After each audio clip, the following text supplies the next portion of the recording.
ना किसी से ईर्ष्या ना किसी से होड़, ना किसी से ईर्ष्या ना किसी से होड़, अपनी मंजिल अपनी दौड़, अपनी मंजिल अपनी दौड़।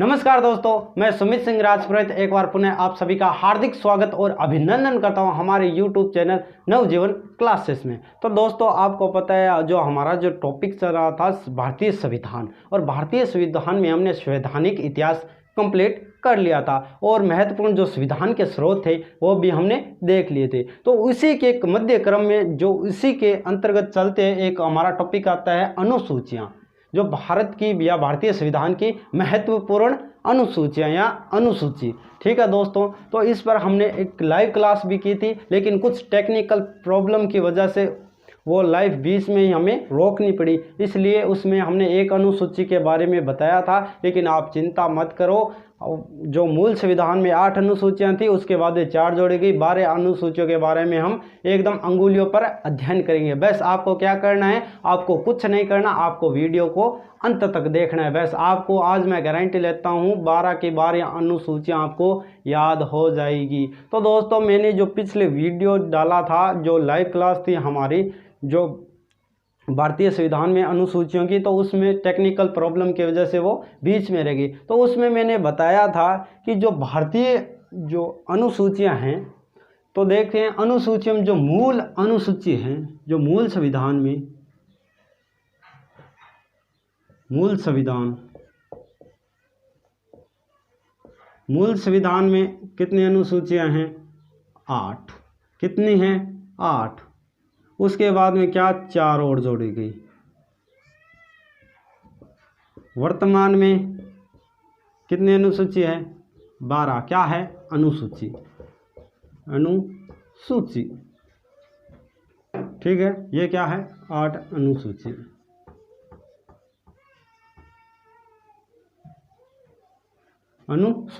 यानी मूल संविधान में तो 8 अनुसूची थी, उसके बाद में 4 और जोड़ी गई, यानी वर्तमान में कितनी? 12 अनुसूची है। कितनी है? 12 अनुसूची। तो उसमें मैंने बताया था 1 से लेकर हम पहले बात करेंगे 8 पर। जो अनुसूची जो मूल संविधान में कितनी थी? 8 थी, उस पर चर्चा करेंगे। तो अनुसूची 1 हमारी क्या कहती है? अनुसूची 1 हमारी कहती है संघ व राज्यों के बीच, जो संघ और राज्यों के बीच जो भी होता है उसमें अनुसूची 1 में वर्णन किया गया है। अनुसूची 2 क्या कहती है? अनुसूची 2 कहती है वेतन, जो विभिन्न पदाधिकारी है उनके वेतन के बारे में बताया गया है। अनुसूची 3 क्या कहती है? अनुसूची 3 में स्पष्ट बताया गया है जो भी विभिन्न पदाधिकारी है उनके शपथ के बारे में बताया गया, यानी अर्थ के बारे में बताया गया। अनुसूची 4 क्या कहती है? अनुसूची 4 कहती है कि जो राज्यसभा की सीटों का बंटवारा है वो किस प्रकार होगा, वो अनुसूची 4 में बताया गया है। और मैंने आपको राज्यसभा जब क्लियर करवाया था उसमें भी मैंने आपको बताया था कि राज्यसभा सीटों का बंटवारा किस प्रकार होता है, जनसंख्या के आधार पर होता है। किस आधार पर होता है? जनसंख्या के आधार पर होता है। जिस राज्य की सर्वाधिक जनसंख्या होगी उस राज्य की सर्वाधिक जनसंख्या जो सीटें होगी जिस राज्य की। तो जैसे हमारे उदाहरण भी मिलता है उत्तर प्रदेश यानी यूपी, अपने यूपी में चाहे विधानसभा की ले लो, चाहे लोकसभा की ले लो, चाहे राज्यसभा की ले लो, किसी भी सीटों की ले लो, सब में उनकी सीटें ज़्यादा है क्योंकि वहाँ की जनसंख्या अधिक है। तो उसके बाद बात करते हैं अनुसूची 5 की। तो अनुसूची 5 में क्या दिया गया है? अनुसूची 5 में यही बताया गया है जो SC ST क्षेत्र है उनके बारे में बताया गया है। जो शेड्यूल कास्ट है, अनुसूचित जाति, अनुसूचित जनजाति, उनका क्षेत्र है उनके बारे में बताया गया है अनुसूची 5 में। अनुसूची 6 में क्या बताया गया है? तो अनुसूची 6 में बताया गया है जैसे असम, जो मेघालय और मणिपुर और त्रिपुरा है उसमें जो रहने वाले SC ST क्षेत्र है उसके बारे में बताया गया। किसमें? अनुसूची 6 में। अनुसूची 7 की बात करें तो इसमें बताया गया शक्तियों का विभाजन, यानी जो शक्तियों का विभाजन है संघ और राज्यों के बीच में होगा उसके बारे में बताया गया है। किसमें? अनुसूची 7 में। और अनुसूची 8 में बताया गया है क्या? भाषा के बारे में बताया गया है। ठीक है, अनुसूची 8 में। ये तो बात कर ली हमने मूल संविधान के बारे में, जो मूल संविधान में 8 अनुसूचियाँ थी। उसके बाद भी 4 और जोड़ी गई। जो 9वीं अनुसूची है उसमें भूमि सुधार कानून है, और 10वीं अनुसूची है जो अपनी दल बदल कानून है, और 11वीं अनुसूची है जो अपनी ग्रामीण स्वशासन है, और 12वीं अनुसूची क्या है? नगरीय स्वशासन है। तो ये 12 अनुसूचियां मैं आपको अंगुलियों पर करवा दूंगा। आपको क्या करना है? सिर्फ वीडियो को अंत तक देखना है। तो अब क्या करते हैं? अब अनुसूची 1 देखते हैं। हम क्या देखते हैं? अनुसूची 1। अनुसूची 1 में क्या बताया गया है ये हम देखते हैं। तो दोस्तों देखते हैं अनुसूची 1।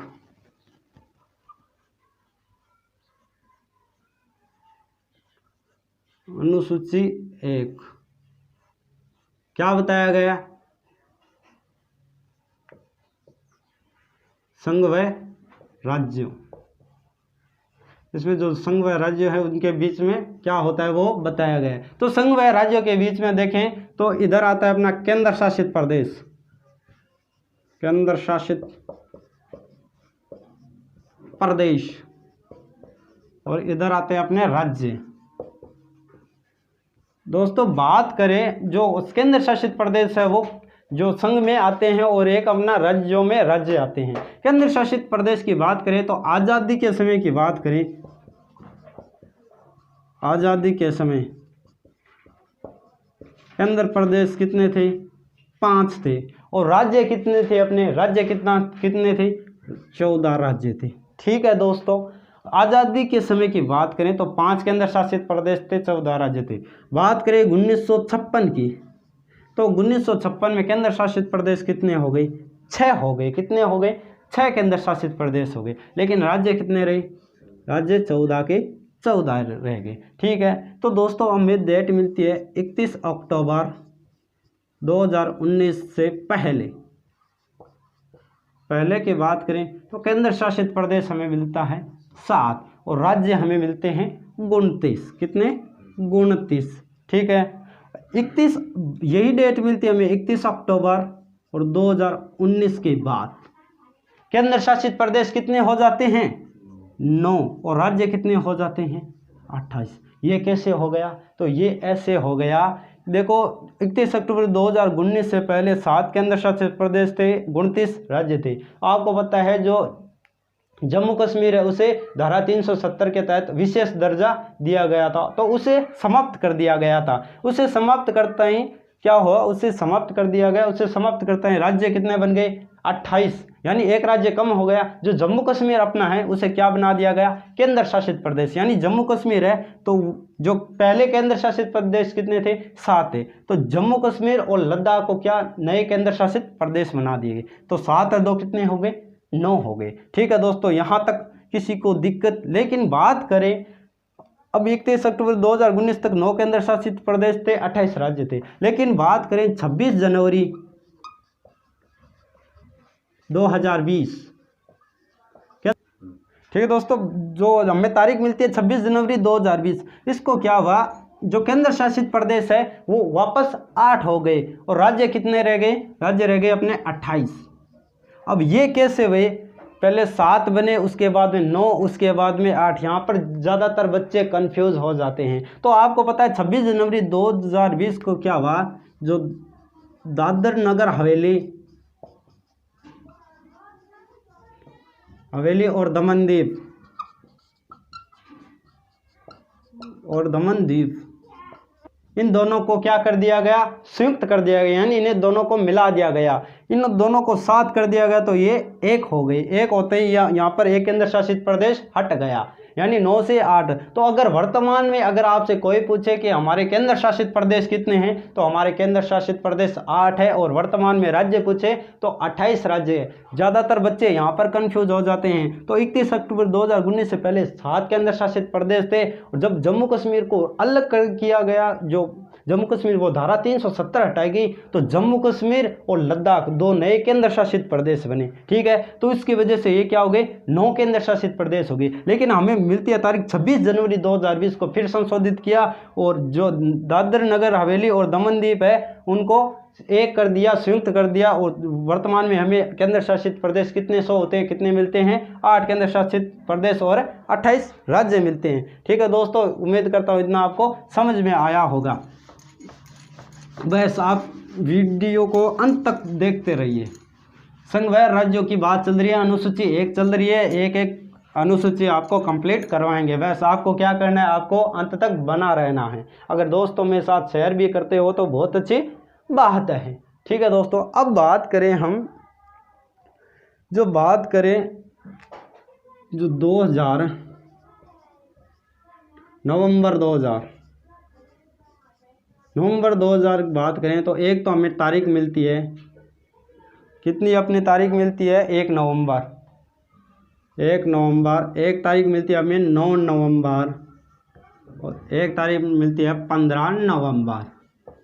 ठीक है दोस्तों, इन तारीखों को क्या हुआ था तो देखिए 26वां राज्य, 27वां राज्य और 28वां राज्य बना था। ठीक है दोस्तों, 1 नवंबर 2000 को कौन सा राज्य बना था, 26वां। तो 6 से याद रखना आपको, छत्तीसगढ़।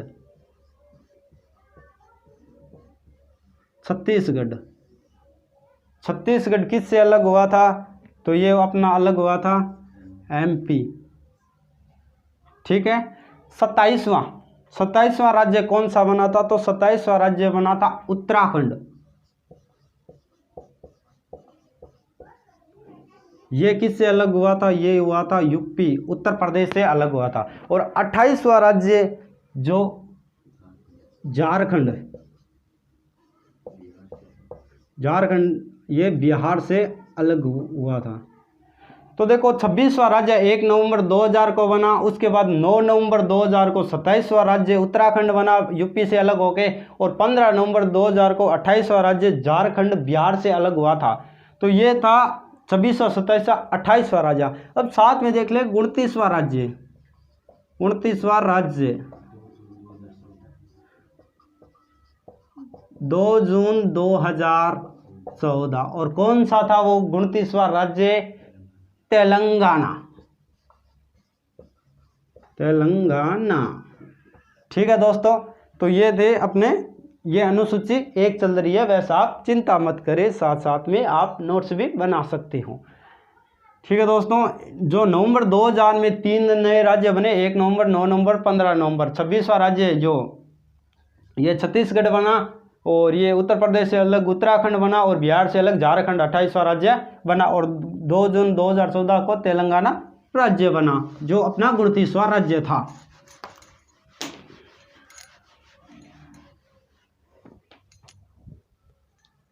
तो दोस्तों बात करते हैं अक्टूबर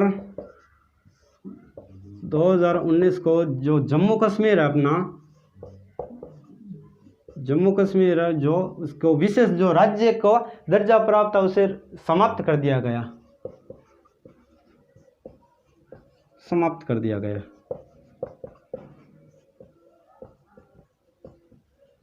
जो जम्मू कश्मीर है उसे अक्टूबर 2019 को समाप्त कर दिया गया, यानी जो जम्मू कश्मीर को धारा 370 से हटा दिया गया। तो अब जम्मू कश्मीर को हटा दिया गया, तो उसकी जगह 2 नए केंद्र शासित, अभी हमने बात की 2 नए केंद्र शासित बन गई। एक तो अपना जम्मू कश्मीर और एक अपना लद्दाख।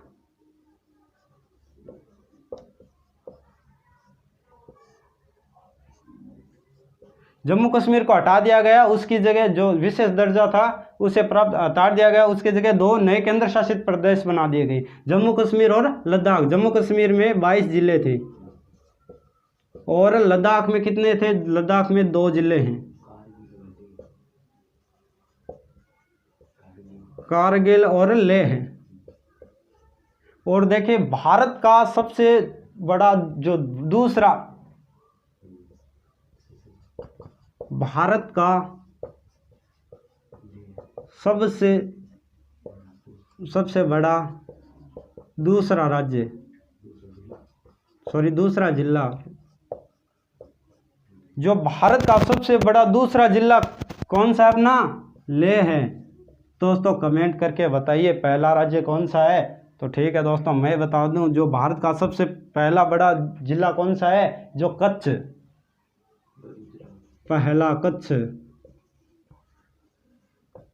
ये कहाँ है, गुजरात। ये कहाँ है, गुजरात। और जो तीसरा सबसे बड़ा जिला कौन सा है, वो अपना जैसलमेर, जो कहाँ पड़ता है, राजस्थान में।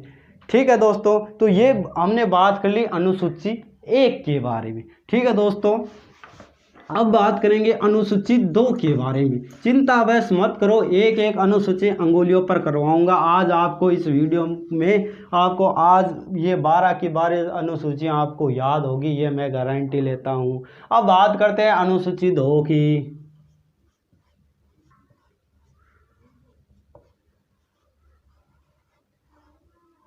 अनुसूची 2 क्या कहता है भाई? वेतन। क्या कहता है? वेतन। किसका वेतन? तो इसके बारे में भी चर्चा करेंगे। विभिन्न पदाधिकारी, विभिन्न पदाधिकारियों के लिए, और विभिन्न पदाधिकारी कौन से होते हैं वो भी देखते हैं। जैसे हमें मिलता है राष्ट्रपति,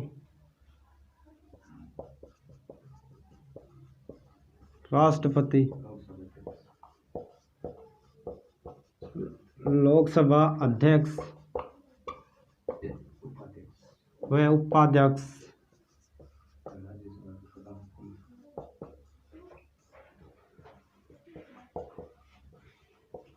राज्यसभा के सभापति व उपसभापति,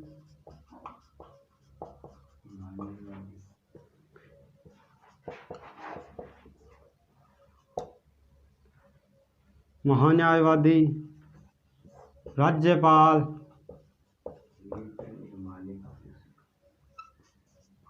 नियंत्रक व महालेखा परीक्षक।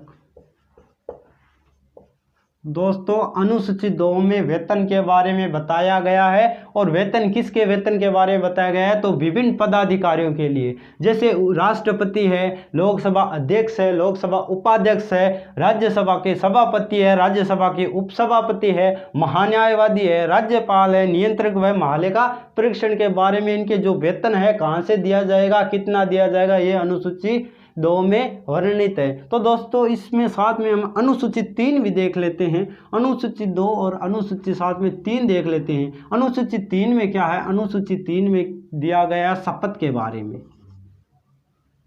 शपथ, अनुसूची 3 में दिया गया शपथ। जो ये विभिन्न पदाधिकारी है, ये जो भी वेतन लेते हैं, इनको शपथ कौन दिलवाता है, कैसे ये शपथ लेते हैं, ये अनुसूची 3 में निर्धारित है। तो देखो अनुसूची 2 और 3 को इतना विशेष ध्यान नहीं रखना है आपको, बस इतना ध्यान रखना है कि अनुसूची 2 में क्या है? विभिन्न पदाधिकारियों की शपथ है, और अनुसूची 3 में क्या है? अनुसूची 2 में वेतन है, और अनुसूची 3 में क्या है? शपथ है दोस्तों। ठीक है दोस्तों, तो आपको इतना याद रखना है, अनुसूची 2 में वेतन है, अनुसूची 3 में शपथ है। किसकी शपथ? जो विभिन्न पदाधिकारियों के जो नियुक्त होते हैं उनकी शपथ के बारे में दिया गया है। ठीक है दोस्तों, साथ में बात कर लेते हैं अनुसूची 4 व 5 की।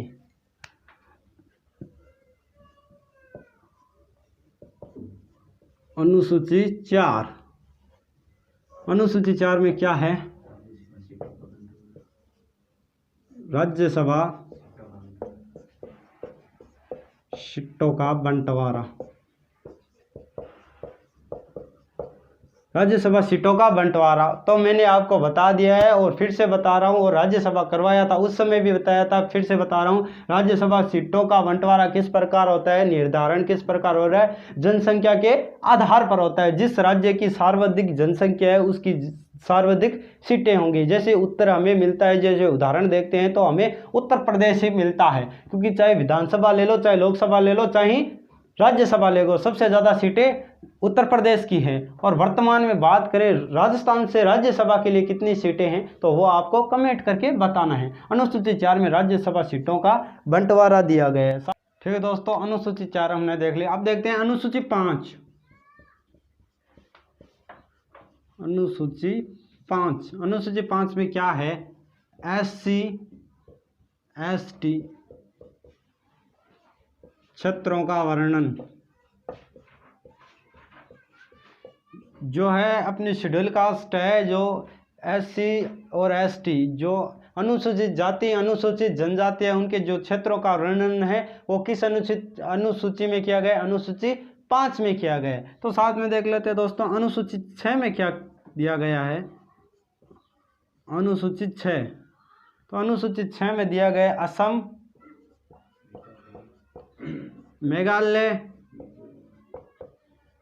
मेघालय, मिजोरम और त्रिपुरा, जो इनसे आने वाले SC ST जो निवास क्षेत्र है।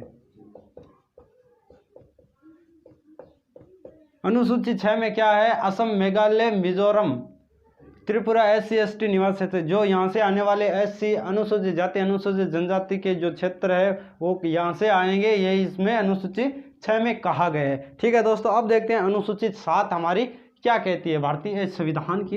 अनुसूची 7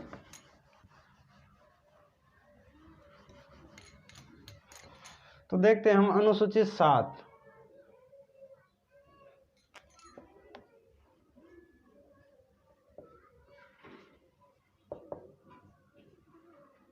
अनुसूची 7, अनुसूची 7 में क्या है भाई? अनुसूची 7 में क्या है? तो अनुसूची 7 में है शक्तियों का बंटवारा। शक्तियों का बंटवारा, शक्तियों का बंटवारा यानी संघ और राज्यों के बीच में, संघ व राज्यों के बीच,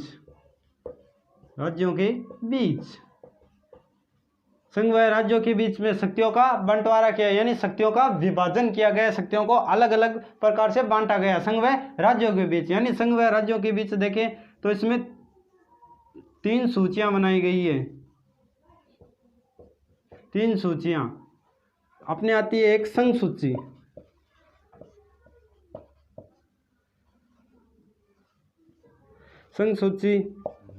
राज्य सूची और समवर्ती सूची।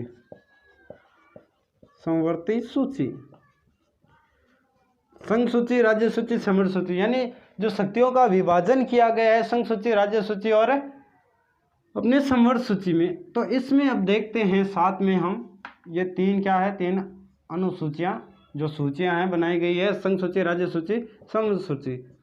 इसमें हम देखते हैं जो मूल संविधान में कितने विषय थे और वर्तमान में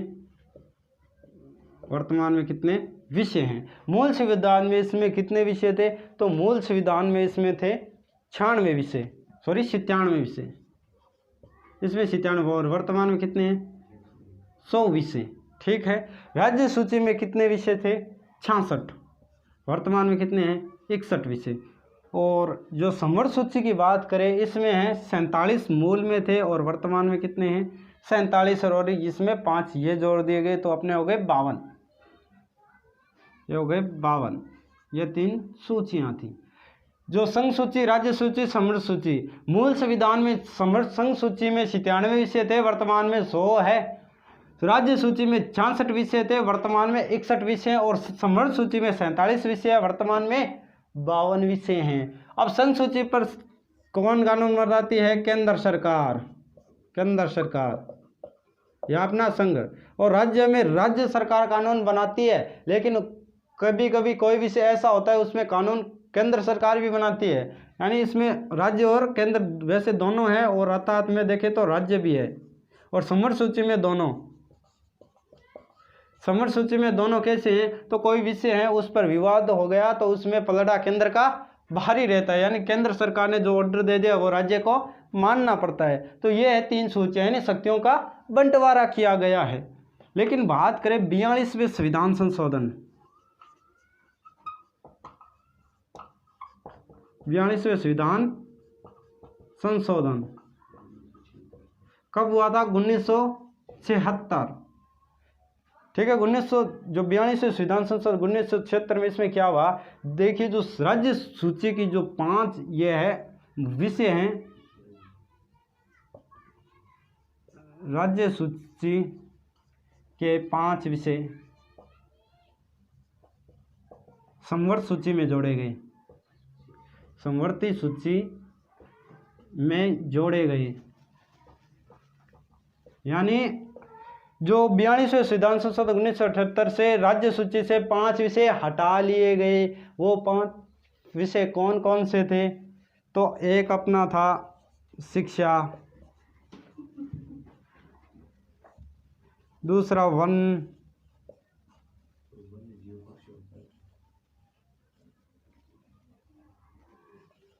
वन्य जीव व पक्षियों का संरक्षण।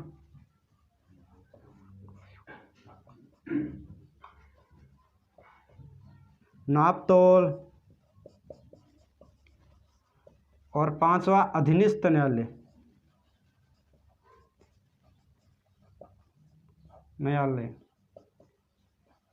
ये 5 विषय हैं जो राज्य सूची से निकाल लिए गए हैं 42वें संविधान संशोधन 1976 में, और किसमें, संवर्ग सूची में डाल दिए गए। यानी इसमें 66 विषय थे जो वर्तमान में 61 है, यानी ये 5 विषय निकाल दिए गए राज्य सूची से, और इसमें से जो 47 विषय थे इसमें 5 और जोड़ गए, यानी 5 ये विषय शामिल किए गए। यानी वर्तमान में संवर्ग सूची में 52 विषय हैं और इसमें 61 विषय हैं। तो ये अनुसूची 7 हमारी कंप्लीट होती है।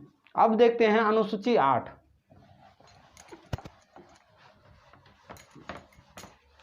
अनुसूची 8 में क्या है भाई?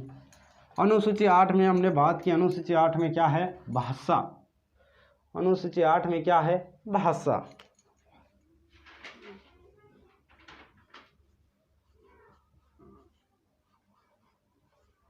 अनुसूची 8 क्या है? अनुसूची 8 में भाषा।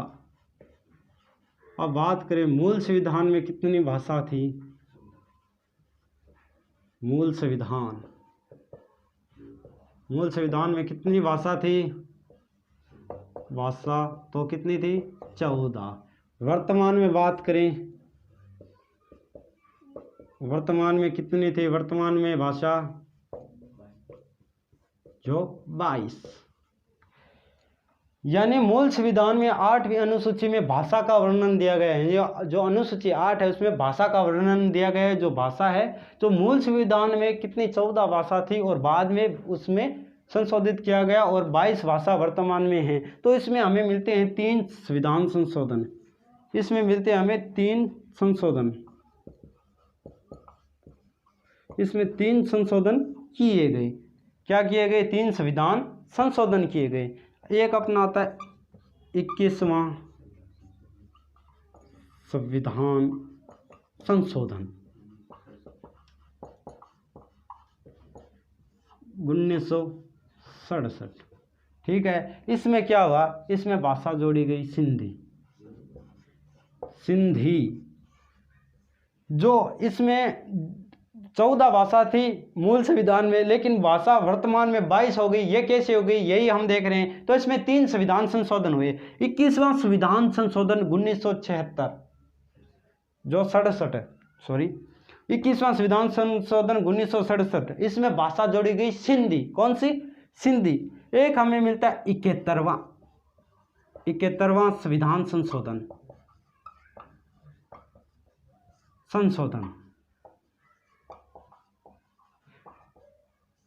71वां संविधान संशोधन कब हुआ? 1992। इसमें क्या हुआ? इसमें 3 भाषा जोड़ी गई। कितनी? 3 भाषा। और वो 3 भाषा कौन कौन सी थी? तो ये 3 भाषा थी नेपाली, मणिपुरी और कोंकणी।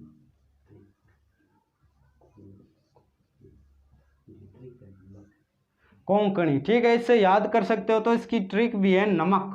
3 भाषा जोड़ेगी नमक। नए से अपनी नेपाली, मैं से मणिपुरी और कैसे कोंकणी। यानी जो 71वां संविधान संशोधन 1992 में है इसमें 3 भाषा जोड़ी गई, नेपाली, मणिपुरी और कोंकणी। इसके बाद में हमें एक मिलता है 92वां संविधान संशोधन। 92वां संविधान संशोधन ये कब हुआ? 2003। 2003 में ये हुआ। इसमें क्या? 4 भाषा जोड़ी गई। कितनी? 4 भाषा। 4 भाषा जोड़ी गई। ये 4 भाषा कौन कौन सी थी? तो इसमें हमें पहला नाम था बोडो। कौन सी?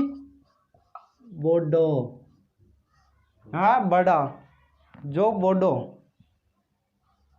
एक अपनी भाषा मिलती है बोडो और एक मिलती है डोंगरी।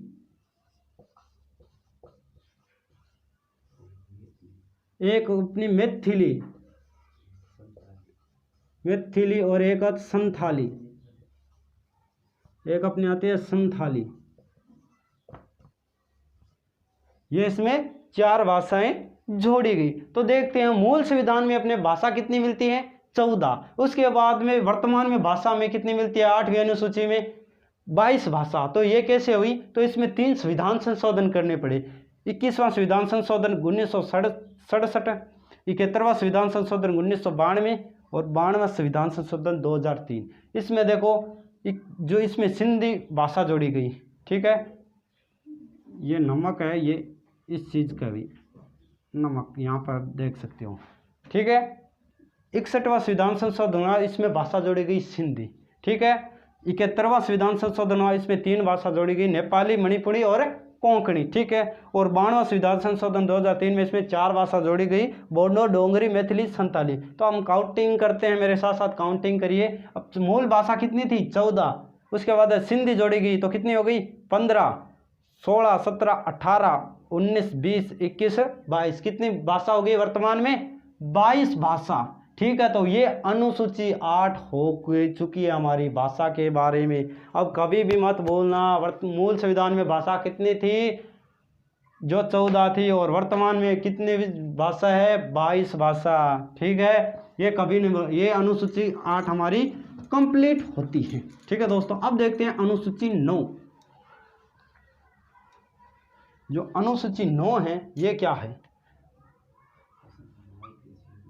अनुसूची 9। अगर चैनल पर नए हो तो चैनल को सब्सक्राइब करें और ज़्यादा से ज़्यादा शेयर करें और वीडियो को लाइक भी करें, ठीक है दोस्तों। अनुसूची 9 देखते हैं। अनुसूची 9 क्या है, भूमि सुधार कानून। भूमि सुधार कानून, भूमि सुधार कानून अनुसूची 9 में जोड़ा गया है। क्यों जोड़ा गया है, तो देखो आपको बताएं, एक मौलिक अधिकार हमसे हटा दिया गया था। जो संपत्ति के अधिकार को हमसे हटाया गया था उसे कानून की रूप से विशेष दर्जा दिया गया, यानी कानूनी अधिकार उसे बना दिया गया। क्यों बना दिया गया, तो दोस्तों देखिए, जैसे मान लीजिए ये भाई मैं अपना ही खेत मानता हूँ, ये मेरा खेत है, ठीक है, ये मेरा खेत है। और देखिए सरकार ये मेरे खेत में यहाँ पर रेलवे लाइन पटकना चाहती है या रेलवे लाइन बनाना चाहती है। तो मेरे पास क्या है, संपत्ति का अधिकार है। मेरे पास क्या है, संपत्ति का अधिकार है, क्योंकि मेरे मौलिक अधिकारों में एक संपत्ति का अधिकार भी है। तो मैं यहाँ से ये कहूँगा मेरा संपत्ति का अधिकार है, मेरा खेत में आपको कोई जगह नहीं है, आप यहाँ से नहीं बनवा सकते रेलवे ट्रैक, क्योंकि मेरे पास संपत्ति का मुझे अधिकार है पूरा, ठीक है। ये कोर्ट में जा सकता था, तो ठीक है। तो फिर सरकार ने क्या किया, चलो यह नहीं बनाने देता तो चलो हम दूसरे खेत से बना लेते हैं। दूसरा खेत किसका था, अपने पड़ोसी का। तो ये भी बोला मेरे पास भी क्या है, मेरे पास भी संपत्ति का अधिकार है, मैं कैसे जाने दूंगा, तू नहीं जाने। तो सरकार सोची ये तो बहुत ही मामला पेचीदा हो गया है, तो यहाँ पर नए संपत्ति का अधिकार सबको प्राप्त है, तो रेलवे लाइन या जो अपना सड़क परिवहन वाहन है वो कहाँ से जाएगा, कौन रास्ता देगा, जो ट्रैक को कौन रास्ता देगा। तो इसलिए जो हमें मिलता है, जो 44वां संविधान संशोधन 1978 में संपत्ति के अधिकार को हटा दिया गया था, वो इसी कारण से हटाया गया था, ताकि जो इसमें है कोई बाधा न आ सके रेलवे ट्रैक पर या भारतीय इसमें सड़क परिवहन में। तो इसलिए भूमि सुधार कानून बनाया गया। ये कब बनाया गया, प्रथम संविधान संशोधन, प्रथम संविधान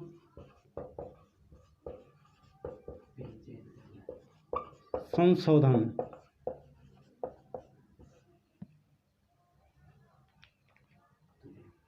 प्रथम संविधान संशोधन, मार्क कर देना कैमरामैन।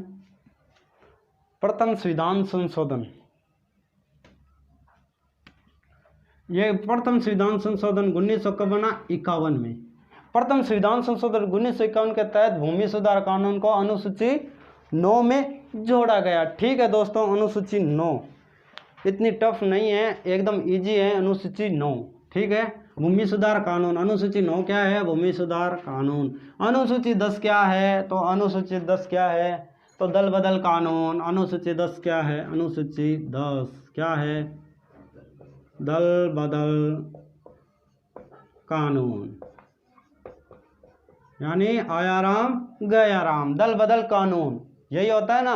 एक पार्टी में गया, दूसरी पार्टी छोड़ दी, दूसरी पार्टी से आया, तीसरी पार्टी में चला गया, यानी राम आया राम गया राम, यानी दल बदल कानून। इसको अनुसूची 10 में जोड़ा गया है। किस संविधान संशोधन द्वारा इसमें जोड़ा गया है, तो यह 52वें संविधान संशोधन, 52वें संविधान संशोधन 1985, 85, 52वें संविधान संशोधन 1985 में दल बदल कानून को अनुसूची 10 में जोड़ा गया, यानी अनुसूची 10 में क्या है, दल बदल कानून। अब देखते हैं दोस्तों अनुसूची 11 और अनुसूची 12, एकदम इजी है। अनुसूची 11 क्या है ये भी देख लेते हैं। अनुसूची 11 क्या है, अनुसूची 11 क्या है, ग्रामीण स्वशासन, ग्रामीण स्वशासन। और साथ में देखते हैं हम अनुसूची 12, अनुसूची 12 यह है अपना नगरीय स्वशासन, यानी शहरी स्वशासन। तो ग्रामीण स्वशासन कब बना, तो आपको पता है 73वां संविधान संशोधन, जो 73वां संविधान संशोधन, 73वां संविधान संशोधन कब बना, 1992। और ये अपना आता है 74वां संविधान संशोधन, 74वां संविधान संशोधन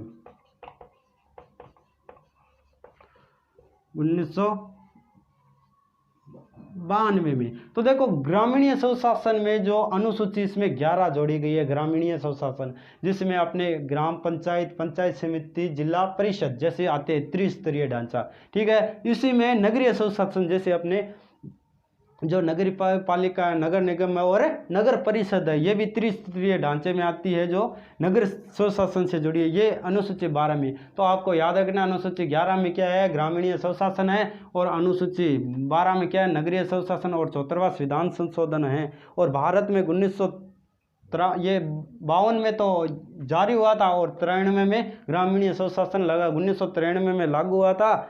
और बात करें राजस्थान की, तो राजस्थान में 1994 से प्रारंभ हुआ था,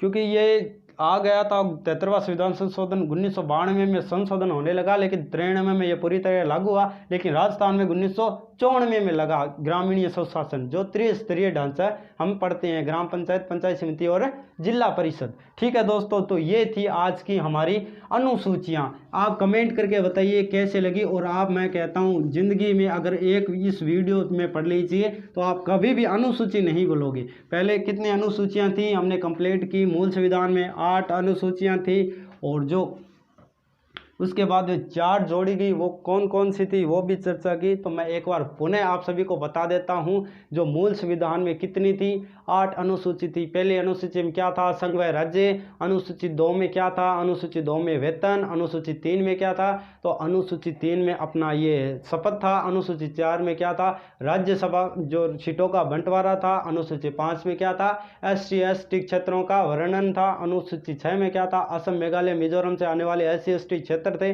अनुसूची 7 में क्या था, शक्तियों का बंटवारा था। क्या था, शक्तियों का विभाजन था, जो संघ व राज्यों के बीच जो 3 सूचियां बनी थी, ये हमने देखा था। और अनुसूची 8 में क्या था, भाषा थी। जो मूल संविधान में कितनी भाषा थी, 14 भाषा थी, लेकिन बाद में उसे संशोधित करके कितनी भाषा बना दी गई, उसमें वर्तमान में 22 भाषा बना दी गई थी। उसके बाद में हमने देखा 9वीं अनुसूची, जिसमें क्या था, जो भूमि सुधार कानून था। और 10वीं अनुसूची हमने देखी, उसमें क्या थी, जो दल बदल कानून बनाया गया था। और 11वीं अनुसूची हमने देखी, ग्रामीणीय स्वशासन थी। और अनुसूची 12वीं हमने देखी, नगरीय स्वशासन। तो दोस्तों आपको ये वीडियो कैसा लगा, ये पूरी जानकारी कैसे लगी, तो अगर नए हो तो चैनल पर सब्सक्राइब करें और नए वीडियो पाने के लिए बेल आइकन को दबाएं। धन्यवाद।